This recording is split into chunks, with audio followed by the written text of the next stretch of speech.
O programa Aroma de Vida é um programa que tem como propósito fazer exposição de vários livros da Bíblia. E nós estamos expondo a primeira carta escrita pelo apóstolo Pedro.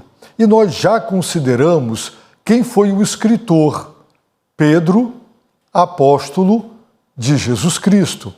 Também já consideramos que ele escreveu para quem foram os seus destinatários, os eleitos peregrinos, os eleitos peregrinos da dispersão. Estes cristãos, esses discípulos de Cristo, eles estavam espalhados em 5 grandes regiões da Ásia Menor, atual Turquia. E segundo o texto bíblico, estas regiões eram o Ponto, a Galácia, a Capadócia, Ásia e Bitínia. Nós não sabemos ao certo quantos cristãos haviam nestas 5 regiões da Ásia Menor. Não sabemos também quantas igrejas lá existiam. O fato é que Pedro escreveu uma carta geral para todos os cristãos e para todas as igrejas destas 5 regiões mencionadas. Agora, é importante também considerar que esses cristãos e essas igrejas para as quais Pedro escreveu, eles eram pagãos. É interessante porque, ao ler minuciosa e atentamente a carta, dá para perceber que as igrejas eram mistas. Tinham cristãos convertidos do judaísmo, de judeus convertidos. Também tinham cristãos convertidos que eram gentios, que eram pagãos, que viviam suas vidas atoladas no paganismo. Mas também fica bem claro, ao estudar esta carta atenciosamente, que a maior parte dos discípulos, dos cristãos, daquelas igrejas, daquelas 5 regiões mencionadas pelo apóstolo Pedro, eram em sua grande maioria de gentios, de pagãos convertidos, libertos do seu paganismo. E nós obtemos esta informação considerando o próprio conteúdo da carta. Por exemplo, no primeiro capítulo, verso de número 18, nós encontramos o seguinte: Pedro está dizendo, sabendo que não foi com coisas perecíveis, como prata ou ouro, que fostes resgatados da vossa maneira fútil de viver, recebida por tradição dos vossos pais. O texto deixa claro que eles foram resgatados e que a maneira de viver de outrora, antes de conhecer a Cristo, era um viver fútil, que eles herdaram por tradição de seus pais. Portanto, Pedro não está falando de judeus que não viviam uma vida fútil e não tinham uma tradição de heresias e de idolatrias, coisas como essas. Assim dá para perceber que os destinatários eram pagãos. Também podemos ver em 1 Pedro, capítulo 4, versos 3 e 4, Pedro dizendo: porque basta que no tempo passado tenhais cumprido a vontade dos gentios, andando em libertinagens, prazeres, embriaguez, orgias, bebedeiras e idolatrias repulsivas. Eles acham estranho que não vos juntais a eles na mesma carreira desenfreada de licenciosidade e vos difamam. Portanto, não eram judeus convertidos, eram pagãos. Por quê? Porque no passado eles fizeram a vontade dos seus conterrâneos e dos seus contemporâneos, os gentios. Como é que eles andavam? Como eles viviam? Em libertinagem, prazeres, embriaguez, orgias, bebedeiras e idolatrias repulsivas. Isso não tem nada a ver, não é compatível com o histórico de judeus, mesmo que não fossem convertidos. E diz o texto bíblico que estes cristãos, no passado, estavam numa carreira desenfreada de licenciosidade, mas agora eles não estão porque foram convertidos. Então, isso nos faz pensar e levantar a seguinte questão: quem então os evangelizou? É uma curiosidade, porque nós não temos no livro de Atos e não temos em nenhuma outra parte do Novo Testamento a descrição de quem foram os missionários, os evangelistas, quem sabe até algum dos apóstolos ou alguns apóstolos que foram para aquela região para evangelizar. Mas nós sabemos, por exemplo, baseados em 1 Pedro, versículo de número 12, o seguinte: a eles foi revelado que era para vós, está se referindo aos profetas do Antigo Testamento, e não para si mesmos, que eles ministravam essas coisas que agora vos foram anunciadas por aqueles que, pelo Espírito Santo, enviado do céu, vos pregaram o Evangelho. Por quem eles foram evangelizados? Diz o texto: por aqueles que, pelo Espírito Santo enviado do céu, pregaram o Evangelho. Em 1 Pedro, capítulo 1, verso 23 e verso 25, Pedro diz: fostes regenerados, não de semente perecível, mas imperecível, pela palavra de Deus, que vive e permanece. Mas a palavra do Senhor permanece para sempre, e essa é a palavra que vos foi evangelizada.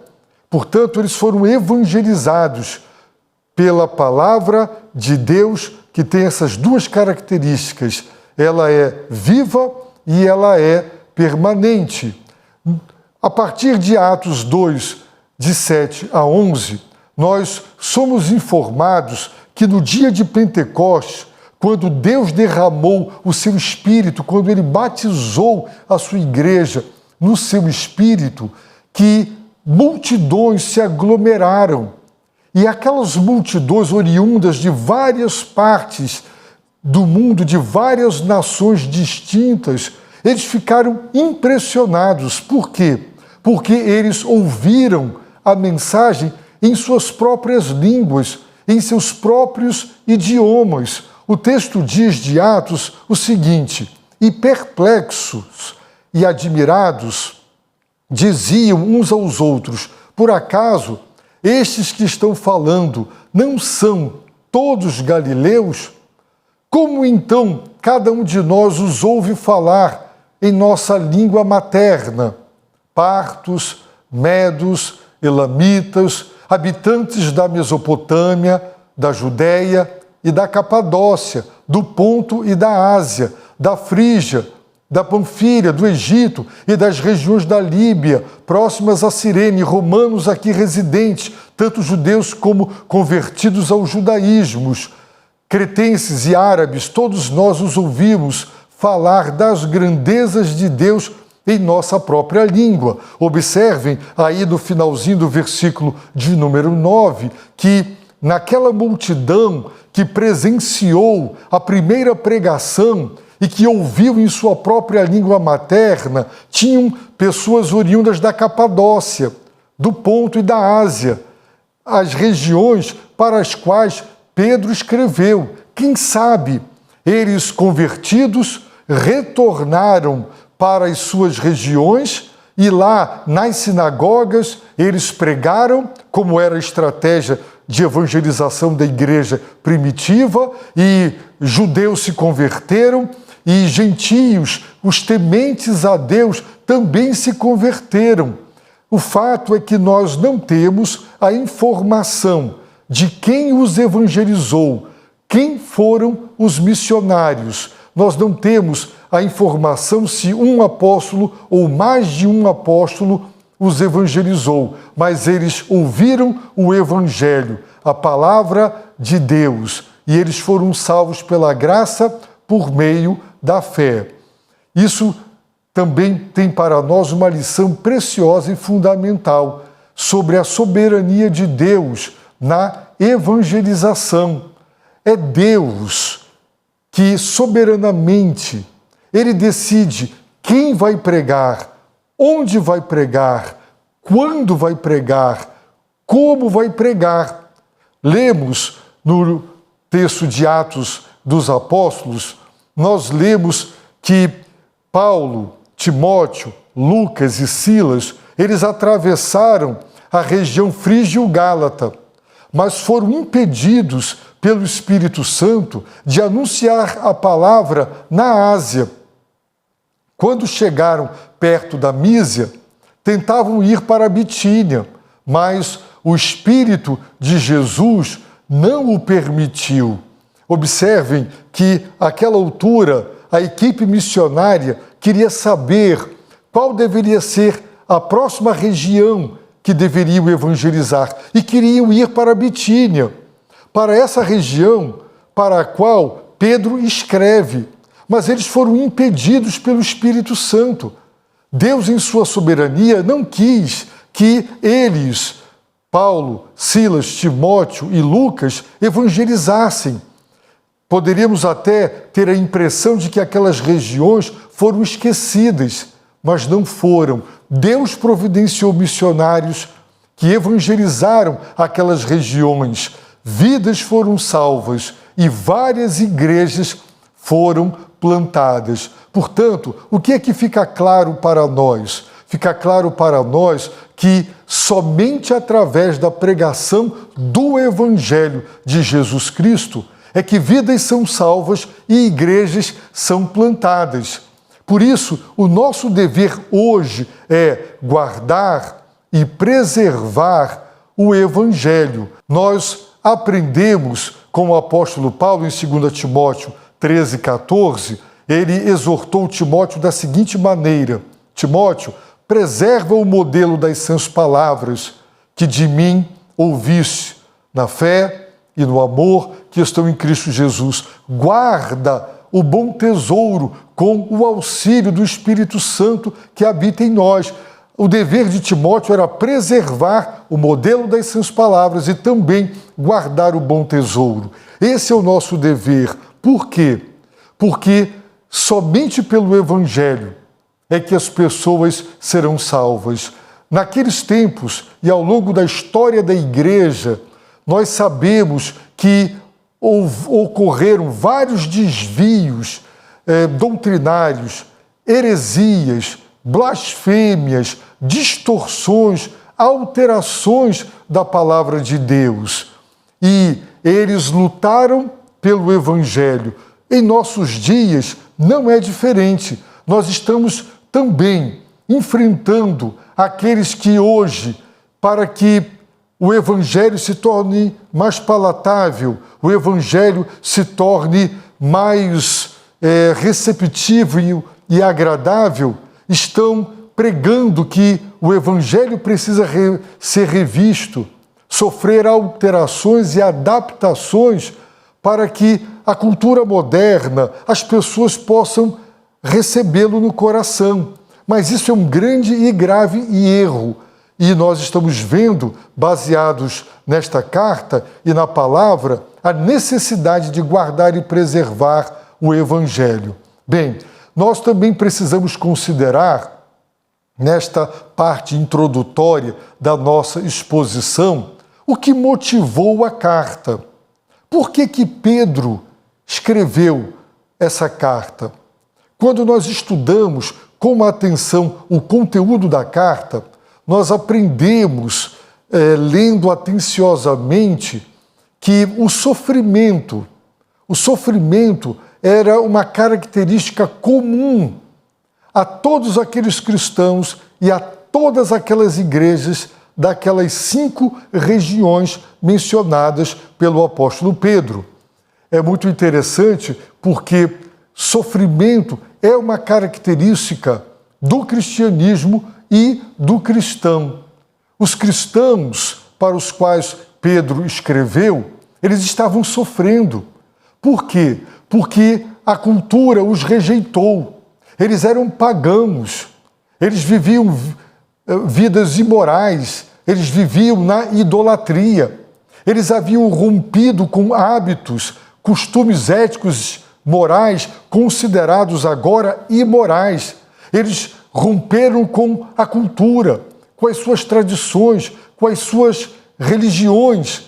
E isso fez com que eles fossem considerados pelos seus contemporâneos e conterrâneos como traidores. E isso gerou uma repulsa, uma aversão, uma hostilidade contra eles. Eles sofreram não porque ocorreu uma perseguição estatal promovida pelo Estado, pelas autoridades constituídas, mas eles sofreram porque eles ficaram marginalizados pela sociedade, seus parentes, seus amigos, seus vizinhos, seus colegas de trabalho passaram a criticá-los, a difamá-los, a acusá-los e a rejeitá-los. E hoje nós estamos vivendo essa realidade. A palavra cristofobia é uma palavra atual, mas que descreve exatamente o que estava acontecendo com os cristãos para os quais Pedro escreveu.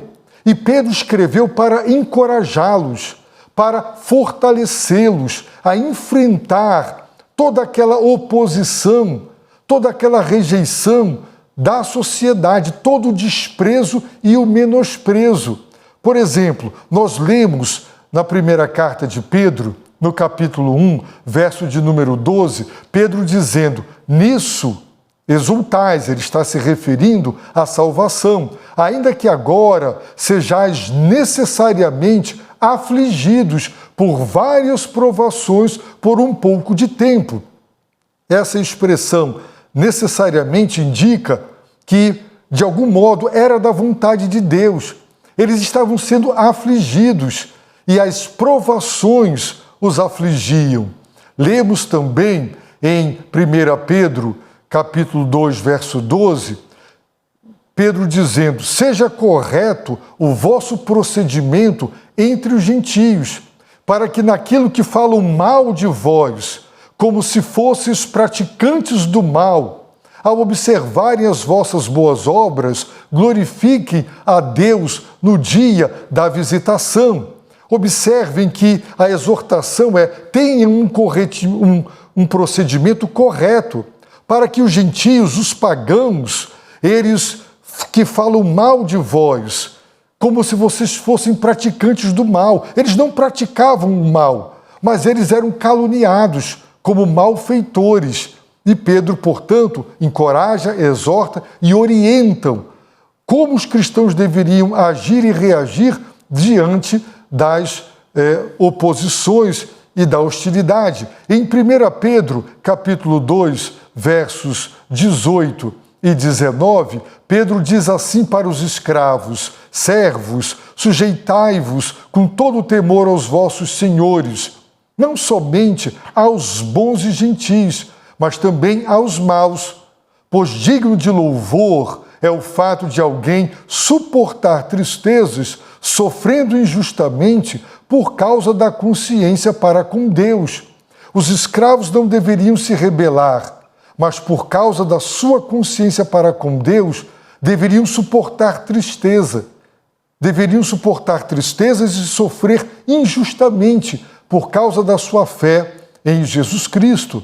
Em 1 Pedro 3, versos 13 e 14, nós lemos: quem vos fará mal, se sois zelosos do bem? Pergunta o apóstolo Pedro. Mas ainda que venhais a sofrer por causa da justiça, sereis abençoados. Não temais suas ameaças, nem vos alarmeis. Observem que por toda a carta o apóstolo Pedro está falando sobre aqueles que queriam lhes fazer mal.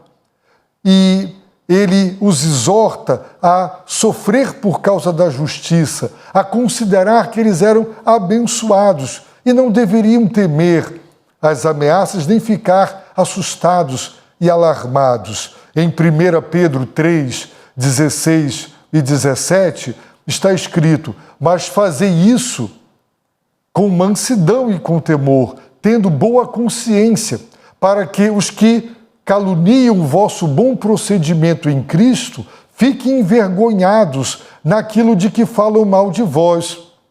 Porque se a vontade de Deus assim o decretar, é melhor que sofrais fazendo o bem do que o mal. Dá para perceber que eles estavam sendo caluniados. O bom procedimento não era reconhecido, mas eles eram caluniados.